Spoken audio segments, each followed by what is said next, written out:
Hello friends, elevator চ্যানেলে আমি তোমাদেরকে ওয়েলকাম জানাচ্ছি। তোমরা যারা ম্যাকআউট ইউনিভার্সিটি থেকে বিটেক পড়ছো এবং কম্পিউটার সায়েন্স বা ইনফরমেশান টেকনোলজি ব্রাঞ্চে যারা আছো, মানে তোমাদের সেকেন্ড সেম ফোর্থ সেম এগুলো তো ইভেন্ট সেম।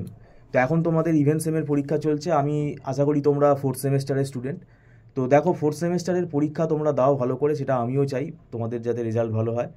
এবং এর পাশাপাশি যেটা আমি বলতে চাই, ফিফথ সেমেস্টার কিন্তু যথেষ্ট হায়ার সেমেস্টারের সাবজেক্ট নিয়ে এর আগেও আমাদের চ্যানেলে অনেক আলোচনা আমরা করেছি এবং পরবর্তীকালেও আমি আরও সাবজেক্ট নিয়ে আলোচনা করব। এই তোমাদের পরীক্ষাটা হয়ে গেলেই আমি সাবজেক্ট নিয়ে ফিফথ সেমেস্টার নিয়ে গাইডেন্স ভিডিও বানাবো। তো কোন চ্যাপ্টারগুলো জোর দিতে হবে, কীভাবে পড়তে হবে সেমেস্টারে, তো এখন কীরকম কোয়েশ্চেন প্যাটার্ন আসছে, তো সেগুলো তো আমরা আলোচনা করব। এরকম না যে আমরা শুধু টিউশনটাই পড়াচ্ছি, সেটা না। টিউশনটা তো আমাদের অবশ্যই এটা পার্ট অফ দ্য একটা বিজনেস, তো এটা আমাদের একটা এডুকেশান বিজনেস এবং এটা প্রফিটেবল অর্গানাইজেশন। তো পাশাপাশি আমরা গাইডেন্সও প্রোভাইড করছি। এখন দেখো, ফিফথ সেমেস্টারে তোমাদের যে সাবজেক্টগুলো আছে, এই সাবজেক্টগুলোর যে সিলেবাস, আর হাতে আমাদের প্রায়, তুমি যদি আগস্ট থেকে ধরো তাহলে হাতে 4 মাস মতো কিন্তু তুমি সময় পাবে। এই 4 মাসে কিন্তু সিলেবাসটা কভার করা ভেরি ডিফিকাল্ট। সেই জন্যই আমি বলতে চাইছি যে তোমরা ভাই পড়া শুরু করে দাও, জুন মাস থেকেই পড়া শুরু করে দাও। কেন, থিওরি এক্সাম যদি হয়ে যায় তাহলে পড়া শুরু করতে কোনো অসুবিধা নেই। আমাদের ইনস্টিটিউটেও আমরা পড়া শুরু করে দিতে চাই 15-16 তারিখ নাগাদ।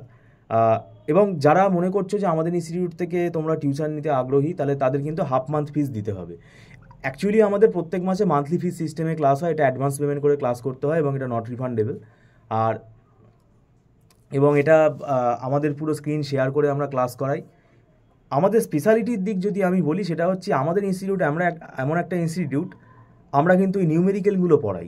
স্টুডেন্টরা বেশিরভাগ কী করে, তারা ওই থিওরিগুলো লিখে চলে আসে।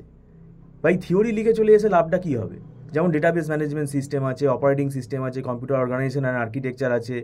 এই সাবজেক্টগুলোতে শুধু থিওরি লিখে এসে কোনো লাভ হবে না। তারপরে বলবে যে আমার নাম্বারটা কেন কমে গেল, আমি তো ভালো পরীক্ষা দিয়েছিলাম, বা অমুকে অত ভালো পরীক্ষা দেয়নি, তার নাম্বারটা বেড়ে গেল। তো এইগুলো কিন্তু খুব কোনো মানে হয় না এগুলোর। নিউমেরিক্যালগুলো কী হয়, আমাদের নাম্বার মানে তুলতে সাহায্য করে, কারণ এটা তো ম্যাথামেটিক্যাল। আর নিউমেরিক্যাল করতে গেলে কনসেপ্ট ক্লিয়ার করতে হবে। অপারেটিং সিস্টেমের যদি এখন পেজিংয়ের ওপর তোমাকে একটা অঙ্ক দেয়, ঠিক আছে, ডিস্ক শিডিউলিংয়ের ওপর যদি একটা অঙ্ক দেয়, প্রসেস শিডিউলিংয়ের ওপর যদি একটা অঙ্ক দেয়, তো এটা তুমি ছেড়ে দিয়ে চলে আসবে আর তুমি ওই difference between short term scheduler long term scheduler, এই ডিফারেন্সগুলো তুমি লিখে দিয়ে চলে আসবে থিওরিগুলো। তাতে তো কোনো লাভ হবে না। আর এই ধরনের যাদের মেন্টালিটি, তারা কিন্তু ওই ডেটা স্ট্রাকচার বা অ্যালগোরিদম এই ধরনের সাবজেক্টগুলোতেই কিন্তু প্রবলেমে পড়ে, কারণ ওখানে তো মুখস্থ করার কোনো জায়গা নেই। তো এটা আমি তোমাদের বলে দিচ্ছি, সবাই না, কিছু কিছু স্টুডেন্ট পড়াতে গিয়ে আমরা দেখেছি তাদের টেন্ডেন্সিটা এরকম থাকে। এবার আমাদের যে স্পেশালিটির ব্যাপারটা বলছি, সেটা হচ্ছে আমাদের কিন্তু ওই এক একটা সাবজেক্টের একটা বই আমরা তো ফলো করি না, আমরা এখানে মাল্টিপল বুকস ফলো করি। এবং সেক্ষেত্রে সেটা আমাদের কি হয়, আমাদের একটা নোটস তৈরি করা থাকে এবং সেটা রেগুলার আমরা স্টিল এখনও তৈরি করে যাচ্ছি আগামী দিনের স্টুডেন্টের জন্য, আরও একটু ইম্প্রোভাইজ যাতে হয়। আমাদের কি হয়, আমাদের এই নোটসগুলো হাতে লেখা। তো এই নোটসগুলো স্টুডেন্টদেরকে আমরা স্ক্যান করে পাঠিয়ে দিই। স্টুডেন্টরা এগুলো একদম পরিষ্কার colour print out, black and হোয়াইটও প্রিন্ট আউট তারা করে নিতে পারে। পরীক্ষার আগের দিন খুবই সুবিধা হবে। এবং ব্যাপারটা হচ্ছে, এই নোটসগুলো খুব ইজিভাবে আমাদের লেখা, কেননা বই পড়ে স্টুডেন্টের বুঝতে অসুবিধা কিছু কিছু স্টুডেন্টের অবশ্যই হবে। তো সেক্ষেত্রে সারা বই ঘেটে, আর পুরো বইটাই আমাদের সিলেবাসে থাকে না কিন্তু, তো সেটাও কিন্তু একটা ব্যাপার, পুরো বইটা আমাদের সিলেবাসে থাকে না। তো সেই জন্য নোটসগুলো একদম specific chapter oriented, subject oriented, আমরা একদম ডেট টু ডেট মেনশন করে কিন্তু আমরা সেগুলো স্টুডেন্টদেরকে ফাইলগুলো পাঠিয়ে দিই। তো সেটাই আমি বলছি, এগুলো আমাদের স্পেশালিটি। এবার যদি মনে হয় যে নিজেদের তো তোমরা পড়ছো, গাইডেন্স নিলে যদি মনে হয় যে আমাদের পড়াটা আরও বুস্ট আপ হবে, কেননা ফিফথ সেমেস্টার যথেষ্ট হায়ার সেমেস্টার, সেইটার জন্য আমি বলবো তোমরা এই ভিডিও দেখে যদি তোমরা আগ্রহী থাকো, তাহলে তোমরা ফোন নাম্বারে ডিসক্রিপশানে দেওয়া আছে, যোগাযোগ করতে পারো।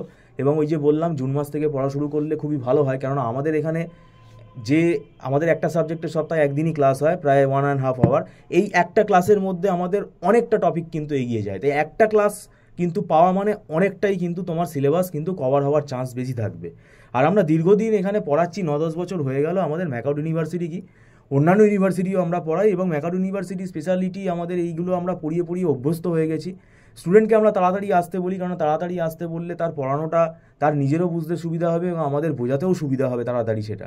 তো যাই হোক, বিটেক পড়বো মানে বিটেকের সাবজেক্টিভ নলেজটা দরকার, কনসেপ্টটা ক্লিয়ার করা দরকার, পরীক্ষায় তাহলে দেখবে নাম্বারটা খুব ভালোভাবে বাড়বে। এবং এখন এক্সামিনেশান সিস্টেম যথেষ্ট স্ট্রিক্ট হয়ে গেছে, সেটা বলার কিছু নেই, তোমরা সবাই জানো। আর ফিফথ সেমেস্টারের সাবজেক্টগুলো নিয়ে তো আমি এর আগেও আলোচনা করেছি, পরবর্তীকালেও আলোচনা করব। কম্পালসারি যে সাবজেক্ট আমরা সেই সাবজেক্টগুলোই পড়াই। ঠিক আছে, তাহলে যাই হোক, ভিডিওটা সম্পূর্ণ দেখার জন্য তোমাদেরকে আমি ধন্যবাদ জানাচ্ছি। Thank you so much.